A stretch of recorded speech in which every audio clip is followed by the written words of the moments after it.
Welcome back to Choppin_Game_209 as we continue our journey through the history of Stockton. Let's get to it. In the early 1970s, out of the Central Valley dust and California heat, a sound rose from Stockton, raw, roomy, and stubbornly joyful. They called themselves the Soul Struts at first, then Third Creation, finally the Ninth Creation. A wall of horns, a groove that would not quit, and two brothers at the center, A.D. and J.D. Burries. They were Stockton's own funk powerhouse, a group of talented young men who dreamed of making it big. Their music was polished, hopeful, and filled with soulful harmonies. Stockton, in the mid-1970s, was a town of blue-collar pride and complicated promise. The Ninth Creation became the city's living soundtrack.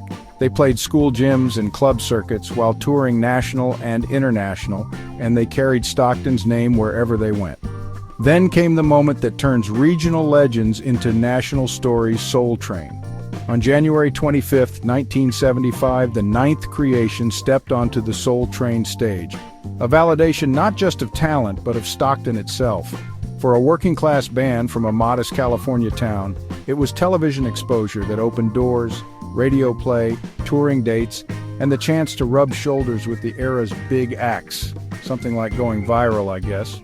All this happened as America was changing. Later on that year, they debuted their first commercial album, named Bubblegum, a critically acclaimed album at its time with melodies that was later sampled heavily during the hip-hop era.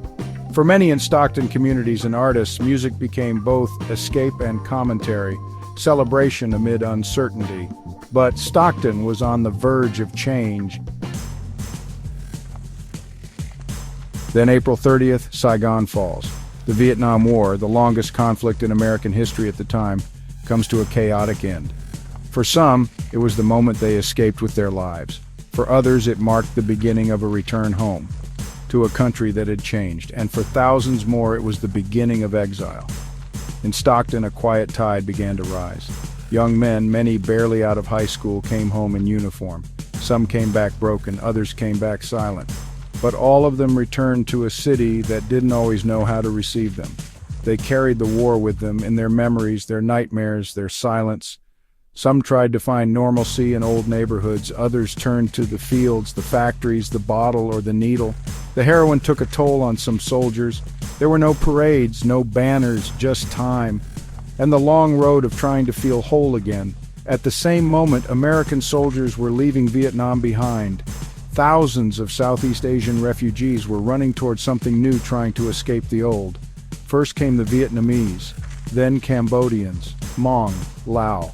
Stockton became a landing place, not by accident, but by the quiet force of churches, aid groups, and the promise of work. By the late 1970s, Stockton was no longer just a city of returned soldiers. It was a city of survivors, from both sides of a distant war. Refugees and veterans walking the same streets, carrying different wounds, searching for the same thing, peace.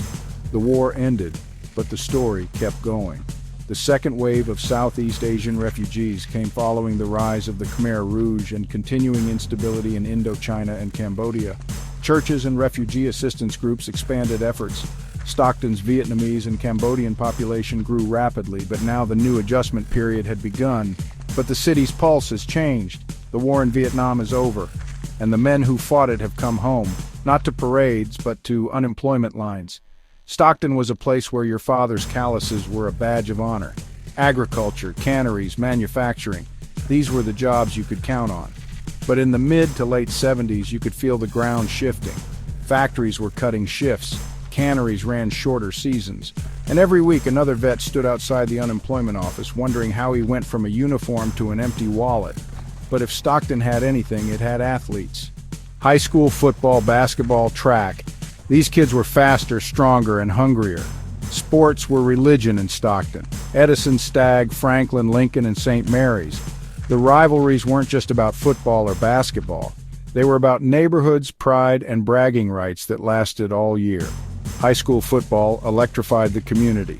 Stagg High produced defensive tackle George Anthony Visger, who, by 1975, was named a top 100 high school All-American before going on to play in college and the NFL. And just when the week's work, or lack of work, had worn you down, the weekends hit. Disco was rising, and Stockton clubs weren't about to miss out. You had the Bee Gees on the jukebox, James Brown on the turntable. Folks were out here in polyester suits, bell-bottoms, and leather jackets, feeling the disco vibe. The 70s in Stockton. Man, let me tell you, Stockton knew how to move. Soul, funk, and the first sparkles of disco poured out of record players. And on the south side, Chicano lowriders slid down Charterway like floating steel sculptures. Candy paint catching the light, white wall tires spinning slow. Local bands like the Ninth Creation set up in community centers and high school gyms, turning Friday nights into sweaty dance floors. And the Bay Area? Oh, it was creeping into Stockton like a cousin from over the Altamont. Oakland and San Francisco brought Stockton music, style, and that Bay swagger, bell-bottoms wide enough to hide a stereo, and afros so high you had to duck under the doorframe. The music of Sly and the Family Stone, Tower of Power, and Larry Graham filled the airwaves in local clubs. But here's the thing. Culture wasn't the only thing making the trip down 580. A little something else was coming in the trunk. And in those days, it wasn't just luggage. Cocaine started showing up in the nightlife. Heroin was already around. But now you had coke secretly taking over the club scene. The Bay was only an hour away, but its influence was already here. Music, slang, the way you wore your hat. It all filtered into Stockton on AM radio waves and weekend visits. A trip to Oakland or San Francisco could change your style, your walk, maybe even your hustle, but under the beat of the music and the roar of the crowds, something else was moving. It was new, expensive. They called it the rich man drug, and it carried an energy that could light up a room or burn it down. The late 1970s in Stockton was a mix of grit and groove, a city still proud of its work ethic, still dancing to its own beat. But the first cracks were showing, and what slipped through them in the years ahead would change everything. There was also a power dynamic going on in Stockton. At the center of this power web stood two pillars, the Rotary Club and the Masonic Lodges. These weren't just fraternal gatherings, they were gatekeepers. Behind their doors, alliances were forged, zoning laws drafted, judges supported, and business deals brokered. At the school board, integration met resistance. European families, many now tucked behind the security of North Stockton and Lodi new enclaves, opposed busing efforts. Lines weren't just being drawn, they were being cemented. Private schools like St. Mary's and districts like Lincoln became sanctuaries for European students, havens where integration was optional and tradition remained untouched. But in the same breath, South Stockton came alive. Funk, soul, hip-hop, murals, block parties, the city's heart pulsed with new voices, even as investment was quietly funneled elsewhere. A tale of two cities unfolded, one with fresh pavement and safe playgrounds, the other with grit, brilliance, and neglect. A lot of great athletes played on these Stockton high school fields. Legends were being made, or at least legends in the making. Enter Webster Slaughter, a kid with a football in his hand and a future too bright for the foggy Stockton mornings. The kid had talent and a little bit of attitude to match. A product of Franklin High School, a young Webster Slaughter was already a standout, shining in basketball, baseball, track, even band, where he played the saxophone and on the debate team. But in a twist of fate, he didn't touch the football field until his senior year. In that one season, Slaughter's raw talent exploded. He earned all conference honors despite Franklin's struggling record, setting the stage for what would become a remarkable college and NFL career. On the field, though, things still felt simple. Friday night football gave the city something to rally behind, but off the field, there was a new kind of team forming in alleys and backyards, cliques of young men calling themselves sets. Street crews were nothing new, but in the early 1980s, you could see them getting organized. It wasn't a storm yet, but the clouds were gathering. From LA to the Valley, gang culture began to migrate. By the early 1980s, sets affiliated with the Crips, Bloods, Norteños, and Serenos began staking corners in South, West, and East Stockton. Even the newly formed North Side was seeing drops of what would become gangs. What started with colors turned into code, survival, loyalty, and consequence. Money was tight coming into the 1980s. Inflation was chewing through paychecks, families stretched every dollar, and some folks started looking for quicker ways to make ends meet. At this same time, a new president takes office. The Ronald Reagan era began across the country. Reaganomics promises tax cuts, deregulation, and booming defense budgets. But here in Stockton, the trickle-down feels more like a drought. Social services are cut. Unemployment rises. For working-class families, Stockton becomes a place where the rent is due, the jobs are gone, and survival feels like a daily hustle. But Stockton is changing. More minority families start moving north into the city's newer subdivisions. Progress for some, tension for others. Quiet battles over housing, school boundaries, and opportunity play out in living rooms and school board meetings. Schools become battlegrounds of their own. Integration and busing policies mix classrooms, but parents push hard to get their kids into the so-called better schools of North Stockton. The old lines of class and race don't disappear, they just redraw themselves. And while Stockton struggles with economics and identity, a new sound begins to pulse through the youth. Fresh out of New York, the Sugar Hill Gang's Rapper's Delight drifts westward. For Stockton's teenagers, it's not just music, it's a movement, a hip-hop movement. The city of Stockton was equal parts opportunity and obstacle. The port hummed, the orchards fed the world, and local shops kept the city alive. But layoffs were never far, and small-town ambition collided with big city realities every single day. The city taught resilience, patience, and sometimes struggle. It was the unresolved pain of the Vietnam War, planting seeds of despair in the fertile soil of Stockton. The city was on the edge of a profound change, and the silent suffering of its returning veterans was the first tremor. Then the worst thing ever to hit the urban community. The crack epidemic was sneaking its way in. In Hollywood nightclubs, Wall Street boardrooms, and upscale parties, white powder flowed like champagne. It was expensive, glamorous, and out of reach for most working-class people. But on the streets, a transformation was brewing. Dealers discovered that cocaine hydrochloride, baking soda, and water could be cooked into a smokable crystal form. They called it crack. Crack cocaine delivered a faster, harder high. And because it could be broken down into tiny rocks, it was cheap. Just $5 or $10 a hit. Suddenly, a drug once reserved for the wealthy was flooding poor neighborhoods. The first reports came from Miami, Los Angeles, and New York City in the early 1980s. By 1984 and 1985, the epidemic had spread nationwide. Oakland, Chicago, and eventually to mid-sized cities like Stockton, California. Stockton's location on the I-5 and Highway 99 made it a perfect hub for distribution. The impact was immediate. Unlike powder cocaine, crack devastated working-class black and brown neighborhoods. Families were torn apart as addiction spread. For gangs, crack was fuel.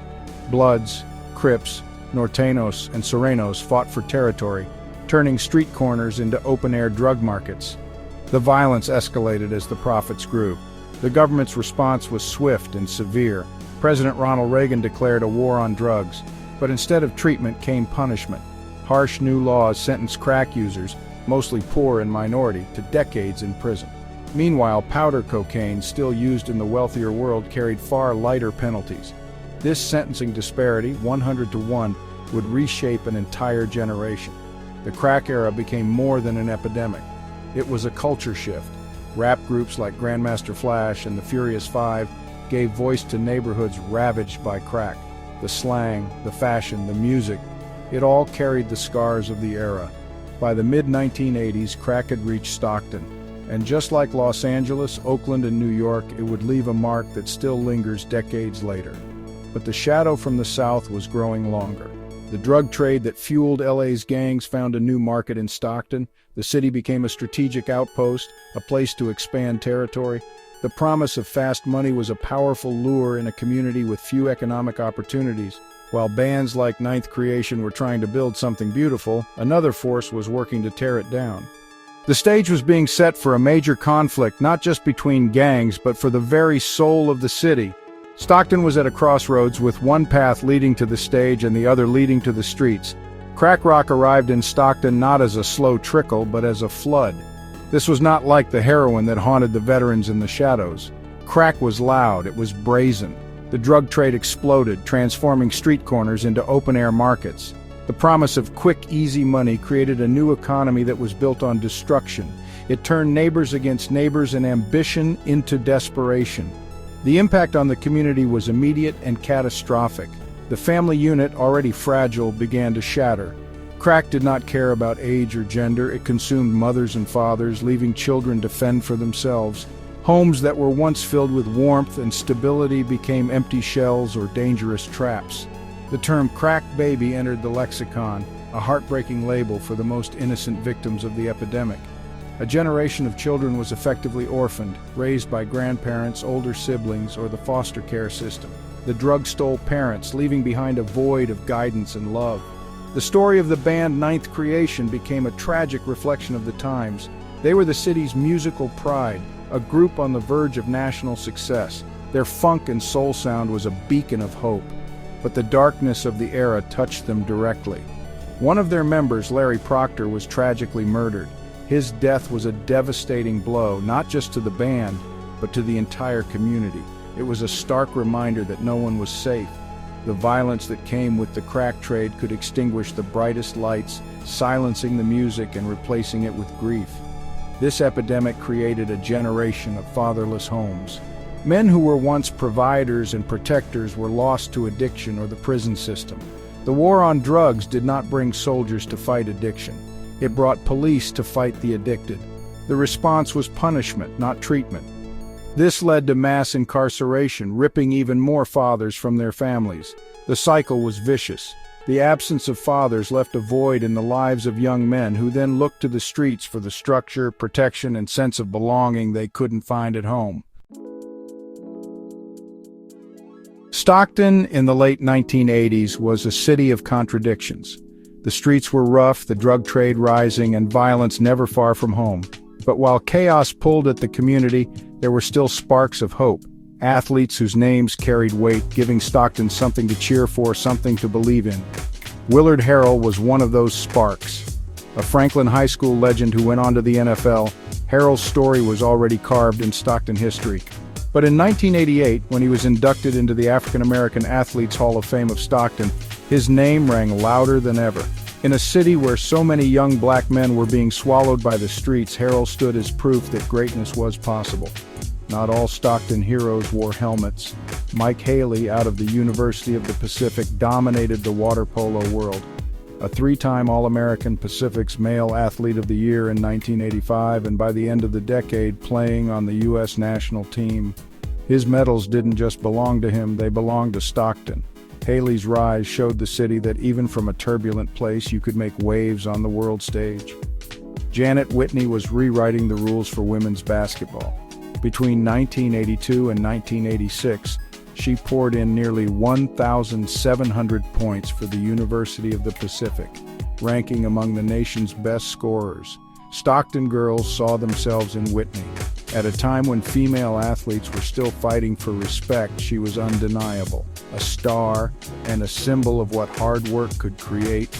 And then there was Tim Dunham, a Stag High alum who shocked the basketball world at Chaminade University, helping orchestrate one of college basketball's greatest upsets, toppling #1 Virginia in 1982.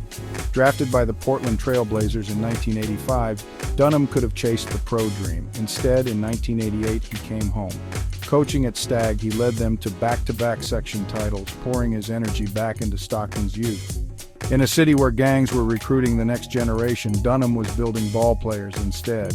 Harrell, Haley, Whitney, Dunham, different sports, different stories, but the same message. Stockton was more than crime statistics and bad headlines. These athletes carried the city's pride, its hope, and its possibility. In the darkest years, they gave Stockton something else to believe in. But in the late 1980s, the city was at a crossroads. Stockton was forming its own gang identity. The streets were alive with music, culture, and youth energy, but also shadowed by rising gang violence and the crack epidemic. Stockton started to separate by sides of town. The North Side Gangster Crips, the South Mob, the East Side, and also the West Side Louis Park Bloods, just to name a few, was creating their own sets, rules, and policies. It was into this world that Colors, Dennis Hopper's raw and unflinching film, arrived. Set in 1980s South Central Los Angeles, Colors follows LAPD officers navigating the dangerous and tangled world of Bloods, Crips, and Latino street crews. Hopper's decision to shoot on location, casting real gang members as extras, gave the film a realism that was impossible to ignore. The film's reception was divided. Some praised its raw realism and cinematic energy, Others, like LA Times critic Sheila Benson, argued it failed to explore the deeper socioeconomic causes behind gang culture. Civic leaders and activist groups worried it might ignite tensions rather than simply reflect them.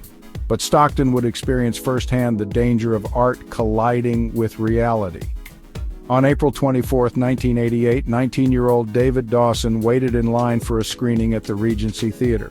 He wore a blue handkerchief signaling Crip affiliation. Outside the theater, a man in red, aligned with the Bloods, opened fire. Dawson was killed. Another person was wounded. The following day, the theater pulled colors amid mounting fear. The city grappled with shock, anger, and grief.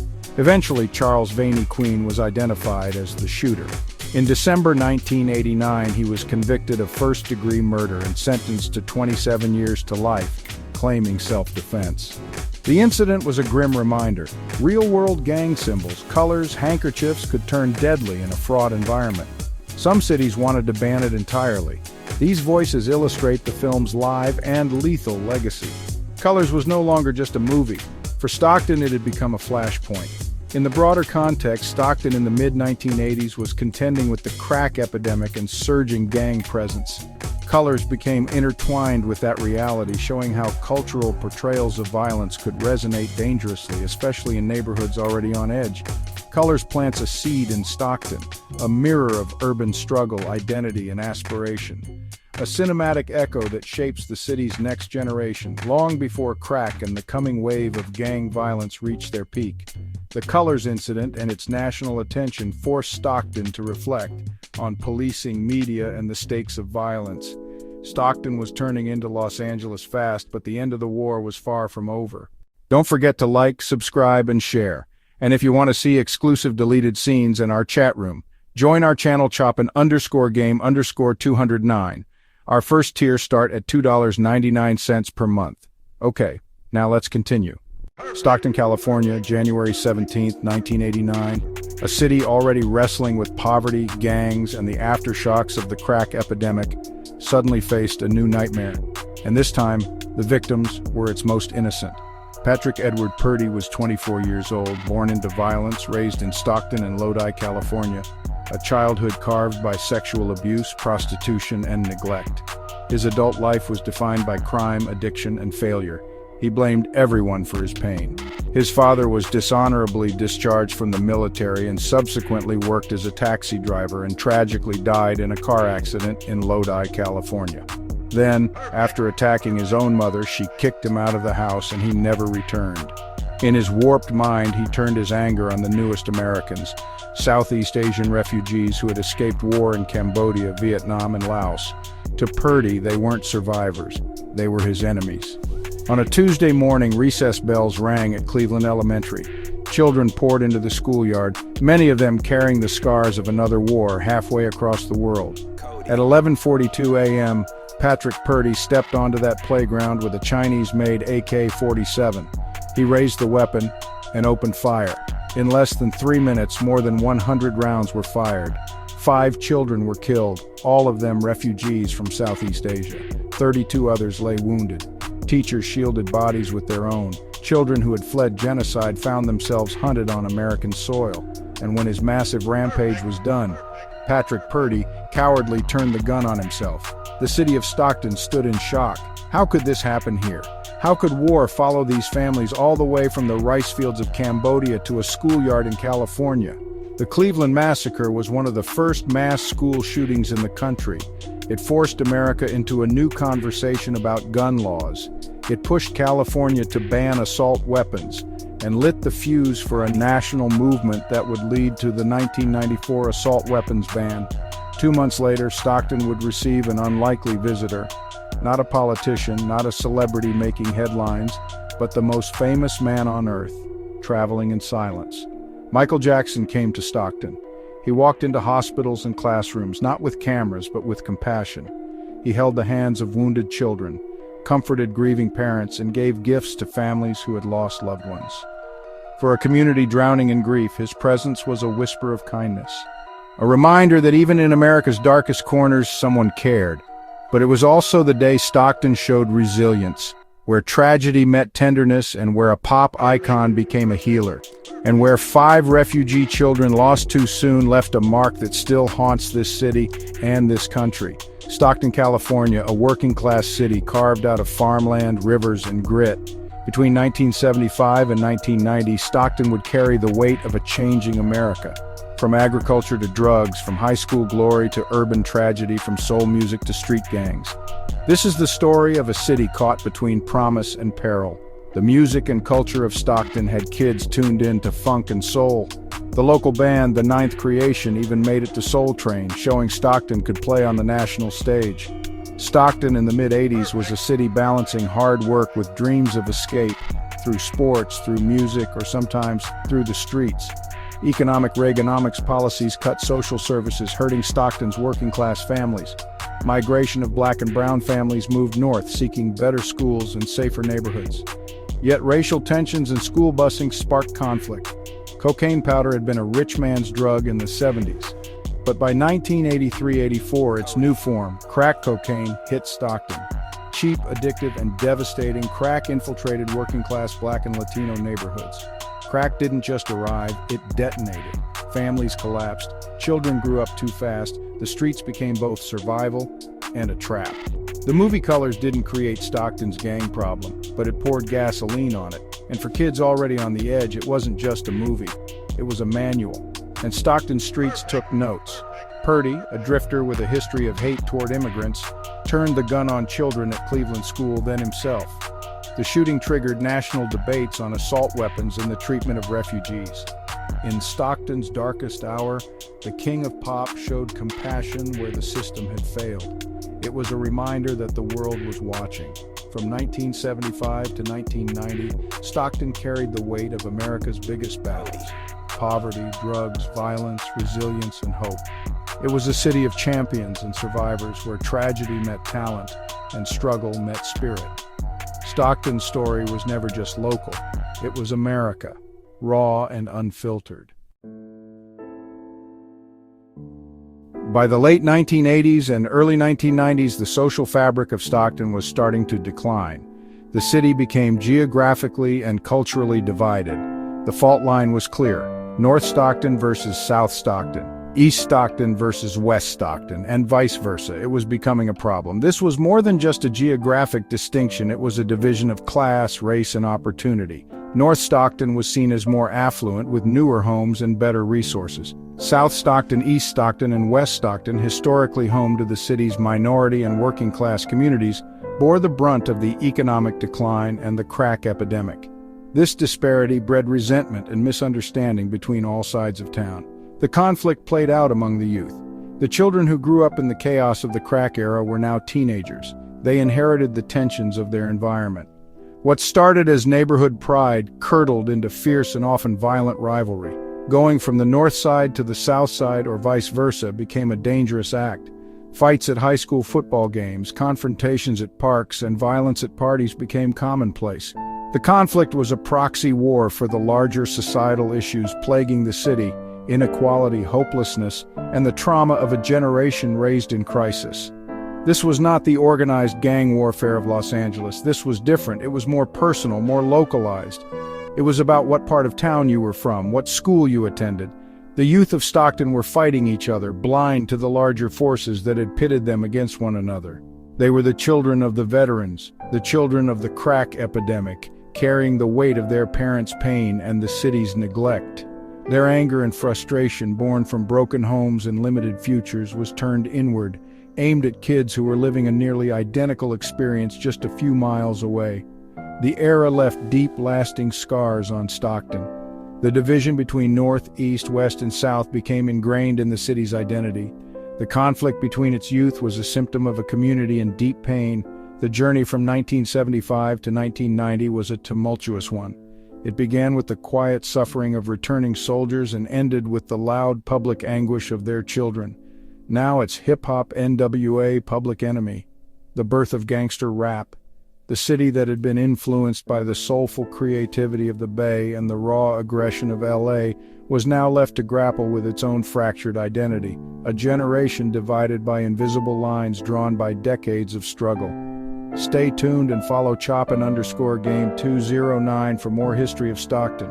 Next episode, we dive into 1990 to 2000. If you enjoyed this video, don't forget to subscribe, like, and share. Join our community on YouTube for more stories and history about Stockton. Your support helps us keep our Stockton history alive. And remember, each one teach one. Peace out. Till next time.